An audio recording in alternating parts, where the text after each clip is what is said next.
Bienvenue sur S'ouvrir à l'amour, le podcast qui va t'aider à transformer ta vie amoureuse. Je suis Sandy Kaufmann, coach de vie certifiée. Sur ce podcast, je t'aide à comprendre et à changer tes mécanismes en amour afin de rencontrer la personne qui te correspond et construire une relation de couple épanouie. Tu y trouveras des réflexions, des exercices concrets tirés de mon activité de coach et de l'approche psycho-corporelle que je pratique, ainsi que des conversations inspirantes avec des experts ou des personnes comme toi et moi qui t'expliqueront leur chemin personnel pour s'ouvrir à l'amour.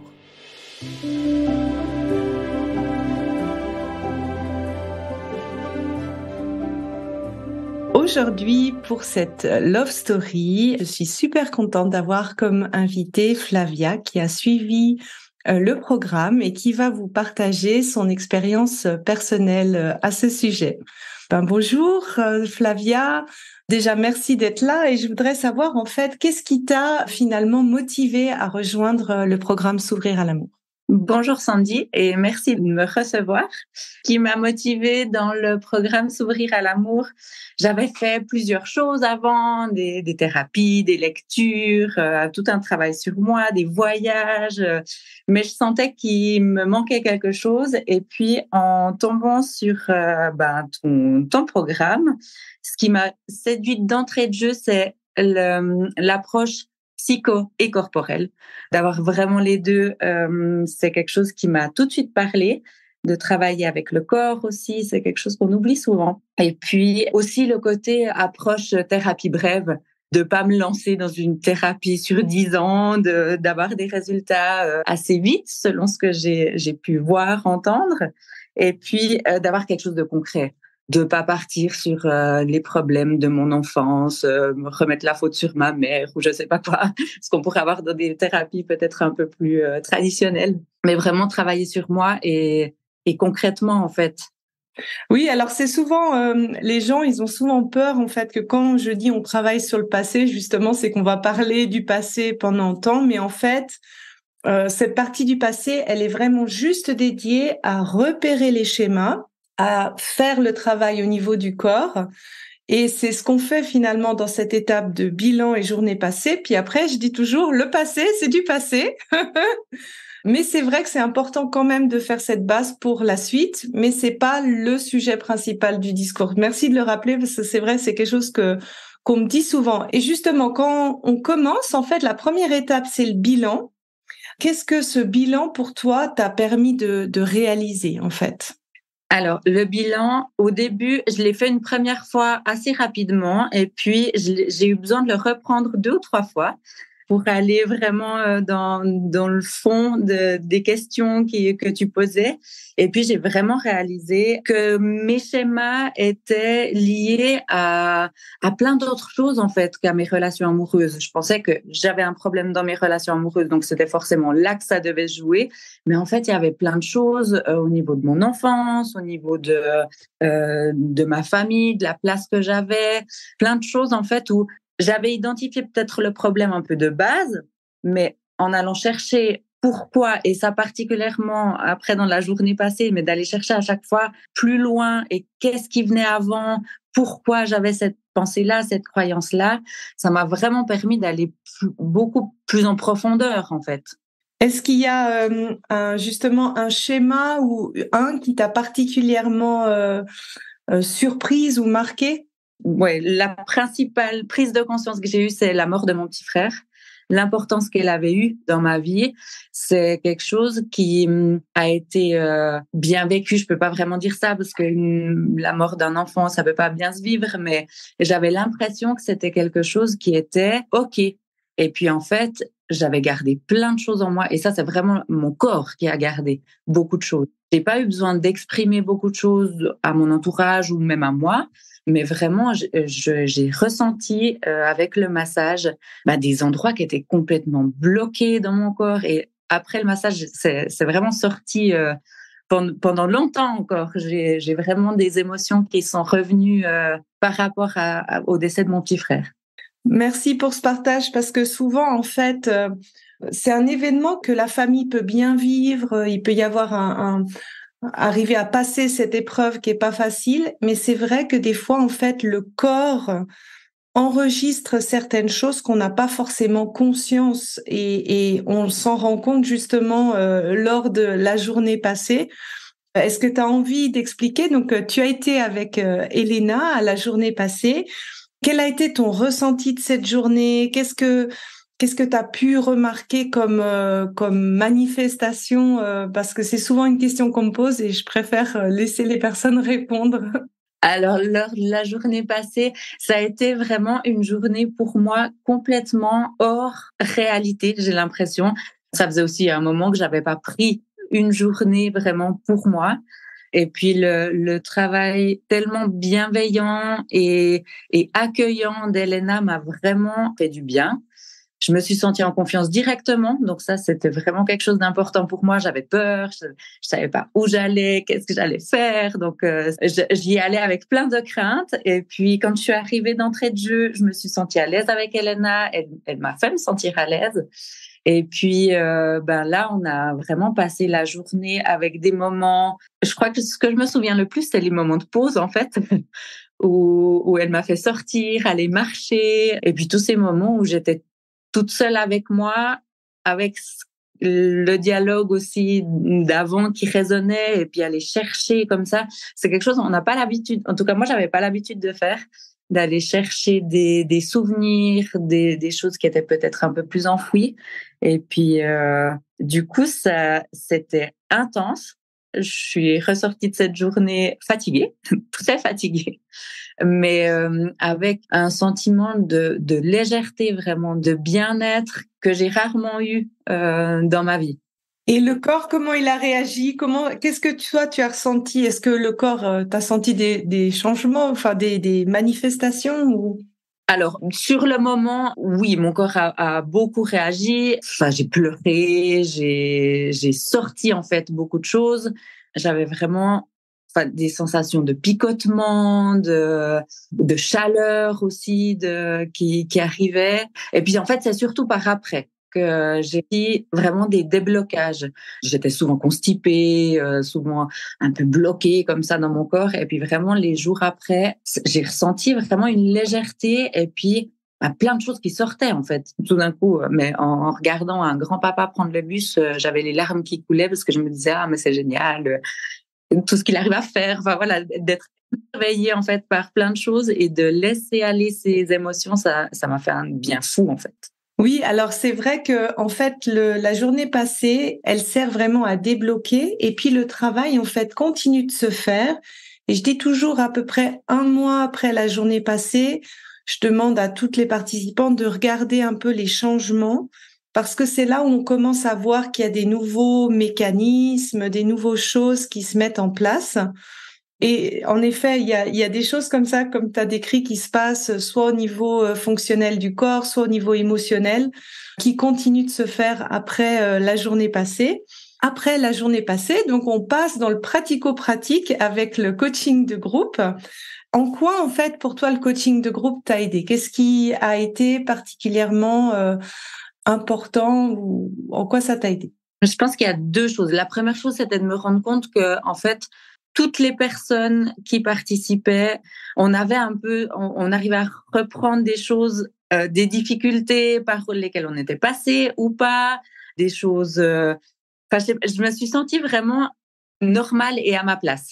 Je sais pas, j'ai l'impression qu'il y a aussi une certaine forme de tabou par rapport aux relations amoureuses et ce qu'on peut ressentir. Et en fait, là, c'était vraiment génial d'entendre que on était toutes un peu dans le même bateau. Enfin, qu'il y avait solidaire comme ça. Et ça, c'était vraiment génial. Et puis, la deuxième chose, c'était vraiment le côté rendez-vous avec moi et avec les autres, du coup, mais de prendre ce temps. Il y avait une heure, en tout cas une soirée, où c'était dédié à moi, à pas ma problématique, mais à avancer, en fait. Et ça, c'est vraiment génial d'avoir ces rendez-vous hebdomadaires.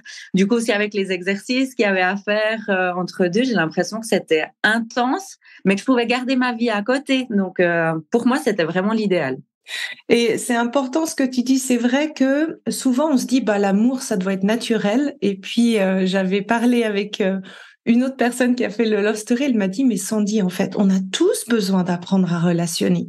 C'est quelque chose de normal et on nous l'a pas appris à l'école, nos parents l'ont pas appris à l'école non plus. Et c'est vrai que de voir que finalement, on a tous quelque part, enfin moi y compris, des progrès à faire en la matière, ça fait du bien, je trouve. Merci de le redonner dans ce podcast. Je pense que ça va faire du bien à beaucoup de personnes. Et justement, donc avec ce mélange de rendez-vous à soi et puis la mise en pratique des outils, parce que t'es bien passé à la pratique, quels sont les progrès que tu as pu remarquer? Je crois que la chose la plus importante pour moi, c'est d'avoir pu clarifier dans ma relation ma place et de prendre conscience que j'avais droit à avoir ma place dans cette relation, qu'on était à deux et que je valais autant que mon partenaire. Ça, c'était vraiment pour moi une prise de conscience.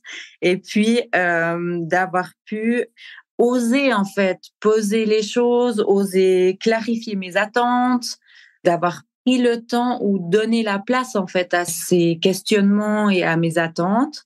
Ça a permis de dialoguer simplement en fait. Et c'est des choses, on communiquait très peu sur notre fonctionnement, sur nos attentes d'une relation, sur les projets qu'on avait envie de faire ensemble.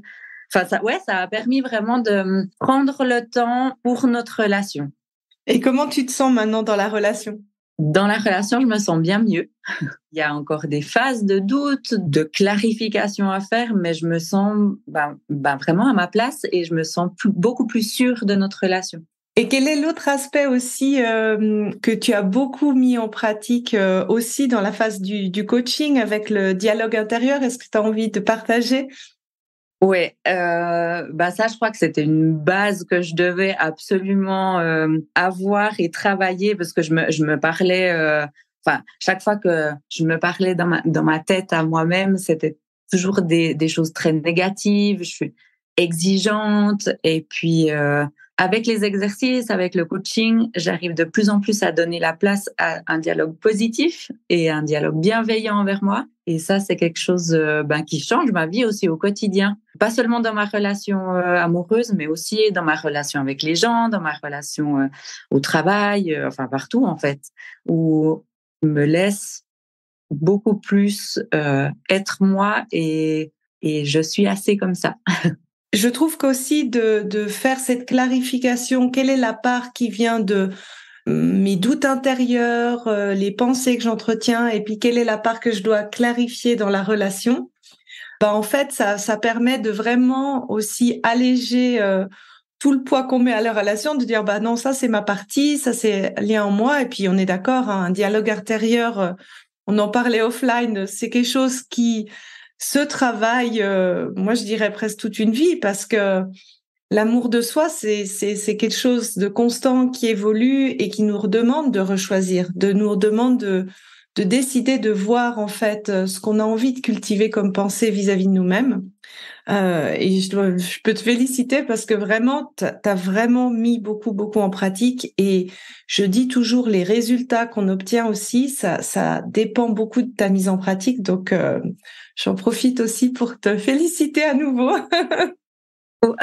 Ce dialogue intérieur, on en parle peu et puis c'est pas dans la culture en général. J'ai l'impression de se féliciter, de se choisir. Et moi ça a vraiment changé beaucoup de choses.